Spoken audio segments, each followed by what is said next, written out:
Әлеуметтік желілерде 16 миллион халықтың жеке деректері таралып кетті деген шу хабарламалар жүріп жатыр. Соны сіздің ақпаратыңыз таралды ма, таралмады ма, қалай білеміз? Келіңіздер көрсетіп береміз. Міне, кәдімгі өзіміз бәріміз білетін Егов мобайл приложениесіне кіресіз.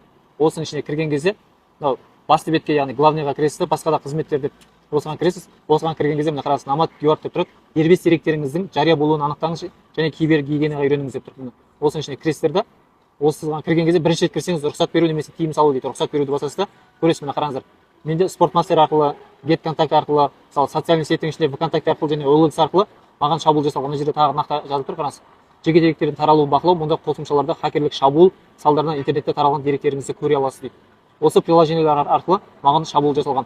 Құрметті достар, сіздер де тексеріңіздер, сіздерге қандай шабуыл жасалды, және де осы туралы 1414-ке хабарласып, немесе жергілікті соңға барып, нақты ақпараттарды білсеңіздер болады. Осы видеоны барлық жақын жандарыңызға жіберіңіздер. Осындай пайдалы ақпараттар біздің парақшамызда өте көп. Лайк басып, тіркеліп алыңыздар, және оригинал телефон қажет болса, профильдік нөмірді алып бізге хабарласыңыз.